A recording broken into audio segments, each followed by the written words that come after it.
when you start to create content, you will do really well with blunders or with things that just happen in life. You will see those and think, huh, that's funny. I'm going to share that, because the camera actually becomes your friend, and then you actually share those things with the camera and you create a whole story.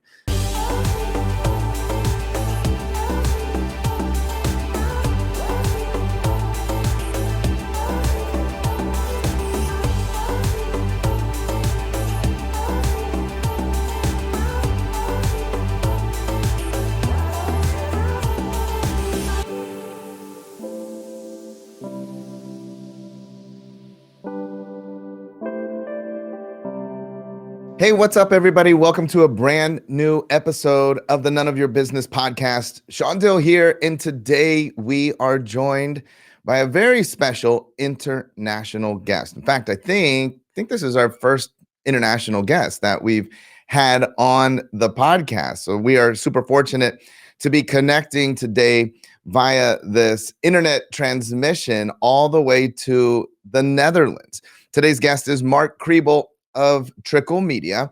And Mark has started out on a mission to help more people just like you to understand how to utilize video to be able to get your message out to the world.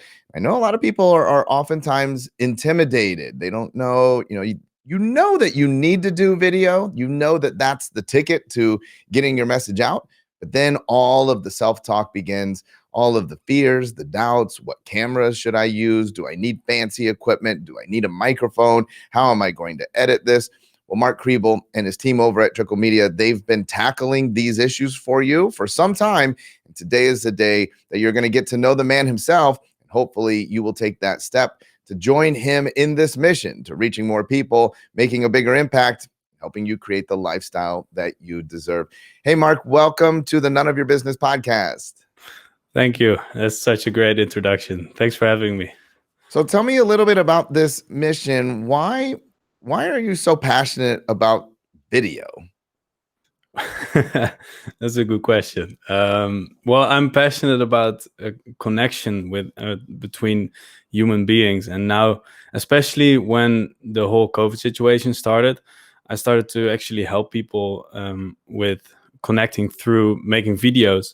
And I found out that this is really one of the most powerful ways of creating a connection with people. And that is one of the things that is mostly needed right now. And I just get really happy to see people thriving. And I think the best way right now is by mastering making videos.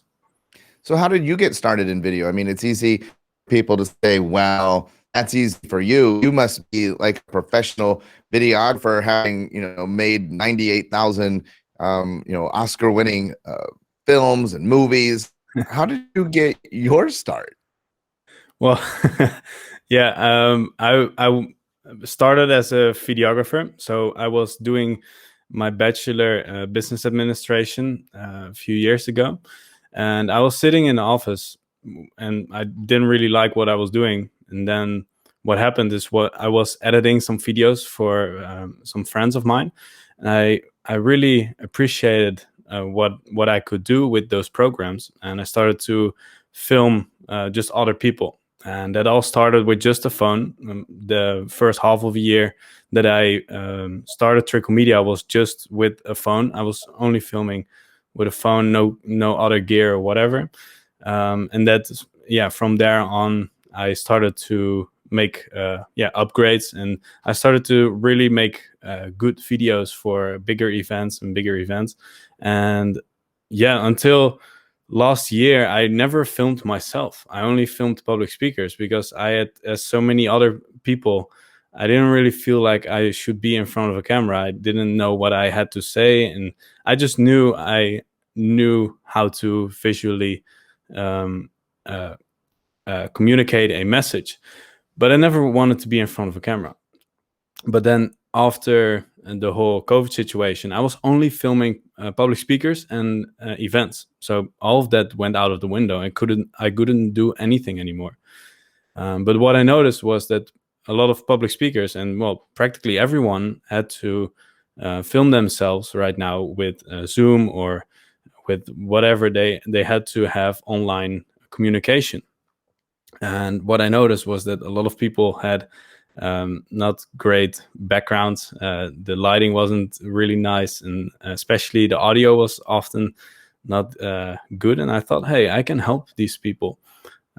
So I started to make videos of myself, and everyone can watch the first videos I made. I actually watched them yesterday, a few of them, and it's really cringy. It doesn't look good. Even me, I was a videographer. I knew all the things theoretically, but all of a sudden I had to light myself. All of a sudden I had to do all the things for myself, and it was all right. But right now I'm way better because I've been making a video every single day for the past about 330 days. So I'm close to finishing a year of everyday video. And yeah, it's been a big journey. I definitely wasn't perfect at the beginning. Yeah, and let's sort of unpack that journey.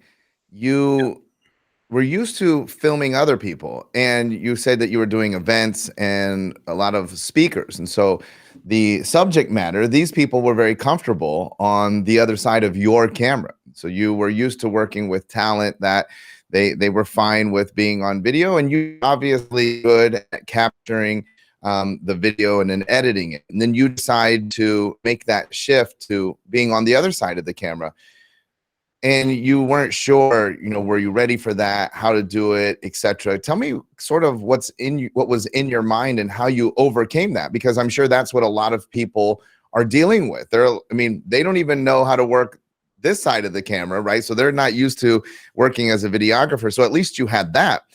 But a lot of people are like, I don't want to do videos, and especially don't want to do videos of myself.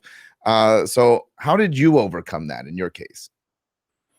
Yeah, that's a good point. A lot of people don't necessarily know anything behind the camera, and that's what I'm taking away for a lot of people. I'm just teaching those things as well, and most of the things that you need to know, it's not a lot. Like, it's a lot of practice, and I had that going for me. I understood that, but yeah, the moment I had to get in front of a camera, I didn't really think a lot about it. I just started to do the things because if anything, if business has taught me anything, it's that most of the time you don't know exactly what is going to happen in the end, but you will know the next step. So that's one thing that I really pushed through throughout this entire years. I've kept telling people, just take a step and you will find the next step. It's not you don't need to have all the answers right away. You just need to start, and you just need to have some you just need to start making videos. And as a videographer, I can give people feedback as well. And so I could give myself feedback. I understood, because I was filming public speakers already, I understood what things could be better and how I could improve them. So I actually watched my videos back, and I was thinking, all right, I can do this, and I can do this, and I can do this. It was really a step-by-step process. And the cool thing is that I made a video every single day, so everyone can actually see the process every day. And that's where the Trickle Media community came from as well, is to really give people my feedback. Because if you're not a videographer, if you don't know video, then you might not pick up on these things. And I wanted to give people an opportunity to actually take those steps and get those feedback points as well. Yeah, it's really about a step-by-step process. Yeah, so let's talk about the Trickle Media community, because first we have to overcome. So hopefully through this podcast, people are like, oh yeah, I realize I do need to do it. And I'm introducing you today to Mark, who is someone that has done that. He went from behind the camera to in front of the camera. He started on this journey of making a video every day. And so the next thing is, let's say that through the podcast, we have convinced you that you need to do videos. And you're like, great. And you realize, like Mark said, it's trial and error. You're going to learn over time. You're going to do some videos. They're not going to be so great, but over time, we're going to get them better. The real question then is, well, right. So that means my first videos are not going to be very good. I don't want to post these not very good videos necessarily to social media or anywhere where the public would see them. So you've created a community, in essence, a video feedback community where people could go and share their video I guess it's semi publicly, but it's not necessarily reaching their prospects. It's not anything that they would be embarrassed about. And then you actually give people feedback and help them to get their videos better. Is that correct? Yeah, that's exactly right. And actually, the idea came from the Black Diamond Club. Like, you've been talking so much about the private communities and that you have to create a VIP group, and that's exactly what I did. And yeah, it became a place where everyone could, like, a really safe place where everyone could express their emotions as well about video making, because it's really about a journey to go inside as well, because you literally look at yourself. It's like a mirror. And so it's not just the technicals of how do I light myself and how do I sound, all those things. It's a really personal development and a really personal process. And yeah, we created a really safe space where everyone could just post their things, get some feedback, or a lot of times also feedback wasn't even needed. It was just needed to post the video somewhere so that we get over the barrier of posting it somewhere and letting the public decide if it's a good video or not. And where can somebody find out about this community that you've created? Right now, I'm actually in the process of getting it to my own website. I created my own, yeah, a kind of a social media sort of website. It's trickle-media.com. And there's also a Facebook group. I myself am leaving from Facebook, but the Facebook group is still going on, and the members are really inspired by it, and they found some real friendships in there. And that's the Facebook group is called Trickle Media Community, and you can just go there and post your videos over there. Yeah. So you go to Facebook, is go to and look for search bar Trickle Media Community, Yeah. or go to trickle-media.com, depending on when you're seeing this episode. And you may find that the community has moved over onto his website. So that's where you will be able to find Mark and the engagement that he's doing. Let's talk a little bit now, Mark, about some of the common first, whenever you see a first video of somebody, you know there's going to be some common errors. What are the most common things that people do wrong when they first begin their videos? What people do wrong? Well, one really big thing is that a lot of times people don't look into a lens, because we're not trained to look into a lens. Most of the time when you have a camera, even if it's just your phone, you don't even know where to look, right? A lot of people have asked me, where do I look? And especially if you have your phone with the front towards you, you tend to look at yourself. You tend to look into your own eyes. But what happens then is, for the people that are watching, you're looking down. It's like you are constantly looking at someone's chin. So a big thing is to actually look into the lens so that you can make eye contact, and so you actually engage with people. But what happens then when I tell people, then they start staring. And that's also, like, it's those tiny things, right? So you have eye contact with the lens, but it's still a normal conversation. You have to see it as a conversation. So you don't see me constantly staring into the lens. I'm also just looking away or moving a little bit, because it's a conversation. It's something that we do in real life as well.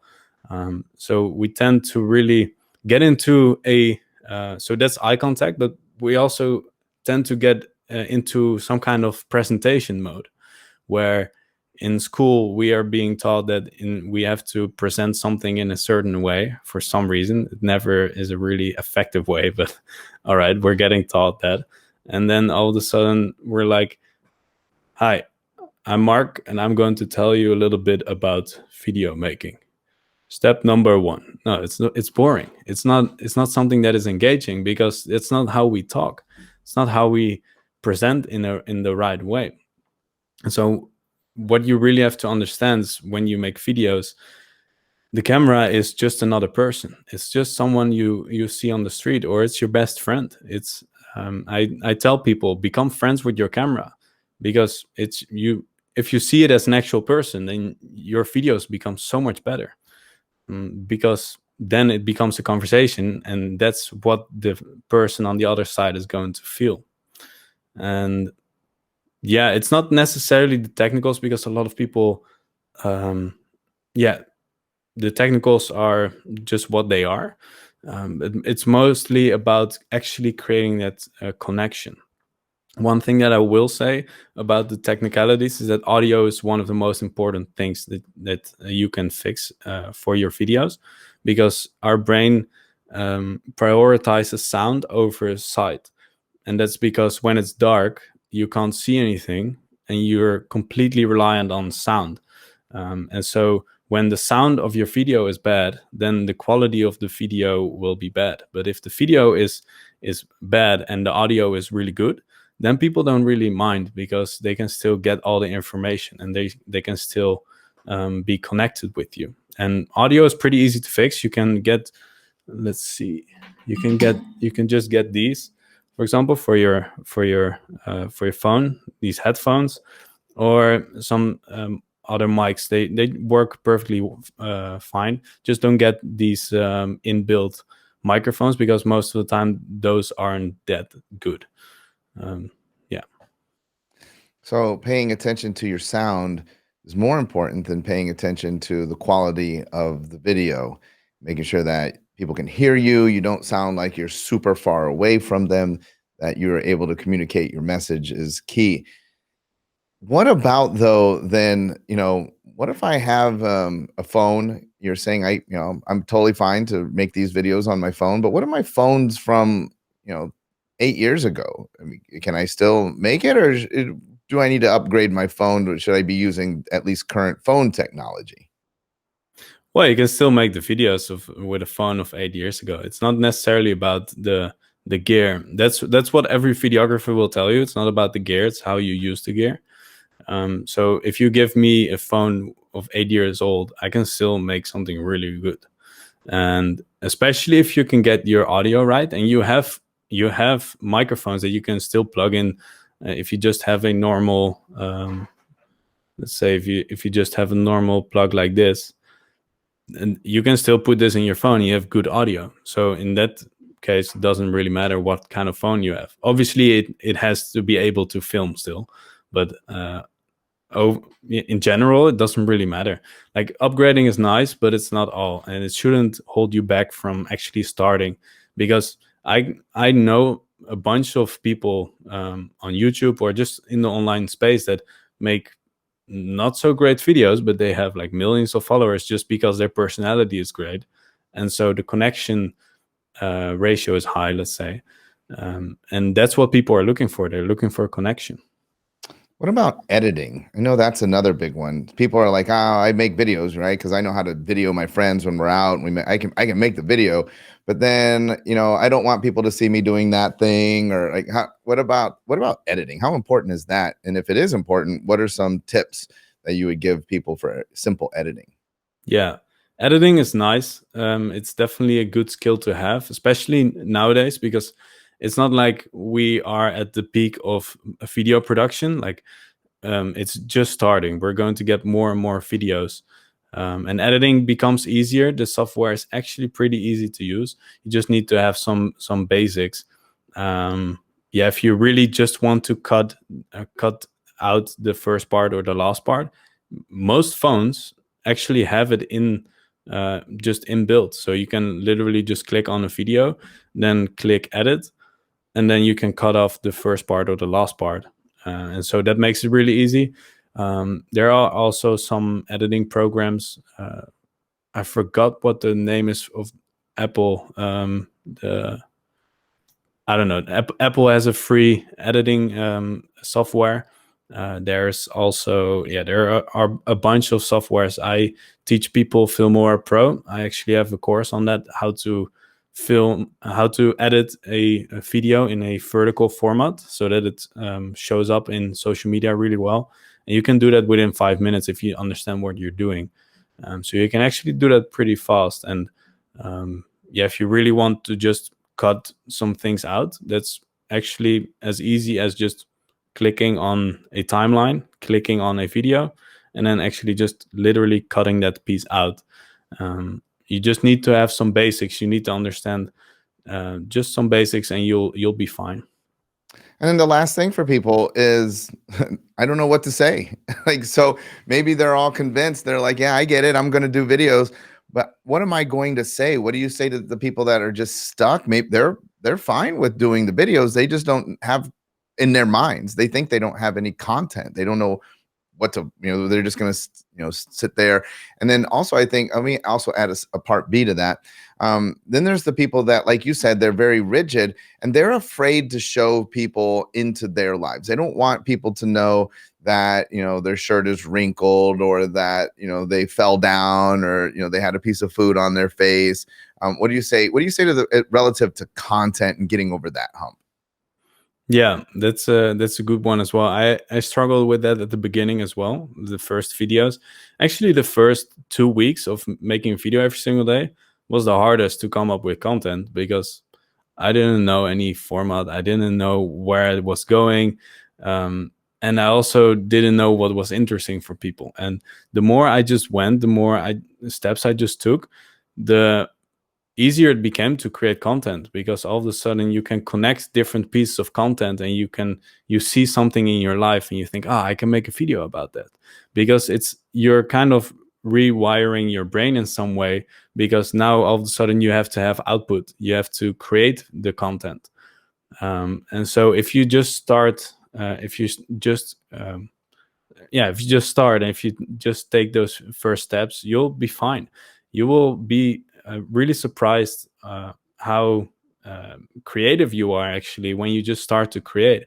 And what I would recommend is, what I did, for example, is I made a schedule of the first 2 weeks or first 3 weeks with just every topic laid out, so that I could just make those topics, and then whenever I just came up with something on the spot, I would just make that one and then get the other topic the next day, for example. And that way I had some playing room. That way I could always make a video every single day, but I also had some freedom in what I wanted to create. And you will notice, I think everyone will see this when you just take those first steps. When you start to create content, you will do really well with blunders or with things that just happen in life. You will see those and think, that's funny, I'm going to share that, because the camera actually becomes your friend, and you actually share those things with the camera, and you create a whole story. And what I've been telling my audience as well, I call it the TMC engagement framework.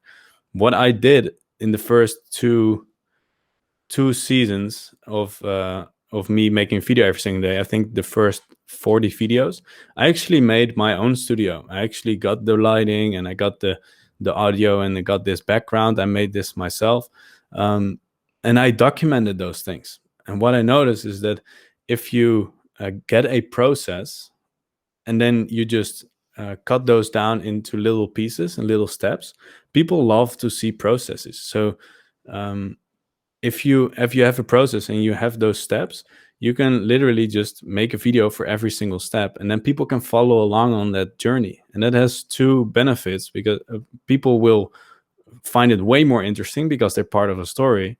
But also, when people join halfway of the story, they will look back, and so your views will increase because people want to see the whole story. You also don't go to a TV series and join in halfway. No, you want to start at the beginning. That's fantastic. 100 days, was that the initial goal, was to do 100 days of 100 straight days of videos? What was the initial when you set out on this? How many straight days? The initial goal was 7 days. 7 days. Yeah, just 7 days. And it was really hard. Like, I struggled really hard. Like, then I made one video, and it took me about an hour to actually make, like, a video of 1 minute. Like, it was insane. Now I just spent 5 minutes for everything. But it was just for 7 days, and I found that the feedback was so overwhelming. People really liked what I was doing, and I was like, yeah, if I stop now, that's not smart. So I just kept on going, and now I can't really stop. And the year's almost over, and we'll see what happens then. Yeah, so I want to encourage everybody to be like Mark. Let's start with 7 days. 7 days of videos. And like he said, it's fine. They're not going to be that good. Go ahead and join his Facebook group, Trickle Media Community. Post your videos there. The people there will give you feedback. And if you're in time, Mark is still on Facebook, then he'll give you some feedback too, and he'll support you in that journey. After 7 days, you can reassess, but hopefully, like Mark, you will decide to continue so that we could disseminate your information, disseminate what you have to share with the world with more people. I mean, ultimately, digital media and video are fantastic mediums and in a lot of ways level the playing field, where ordinary people like you and I, we can make videos and we can take these messages out to the rest of the world, but you need to start somewhere. And that's where Mark and Trickle Media comes in. They've been supporting people just like you over the course of this entire year and helping them to launch into videos so that they can beef up their digital marketing, but also beef up their connection so they can better connect to their communities, share their message. So other people will know what they have to offer the world, who they can help, and how they help them. I hope that you'll check out Mark and his Facebook community and his website, www.trickle-media.com. I'm going to wrap up this portion of the None of Your Business podcast. But as always, I'm going to take Mark over onto the other side of the curtain here into the Black Diamond Club for some exclusive content. If you're not yet a member of the Black Diamond Club, please join us. Go to www.blackdiamondclub.com. We promise you when you get there that we will make you feel right at home. You're going to find there the most supportive community of service providers, all of them with a big passion for helping the world and saving the world with the service that they provide, all of them in pursuit of reaching more people, making a bigger impact, and creating the lifestyle that they desire. Lacey and I will be happy to support you there as well. And if not, well, make sure that you have subscribed to the podcast. Leave us a review and let us know what you think of the podcast that we're putting out. That's it for today. We'll be back again next week with a brand new episode of the None of Your Business podcast.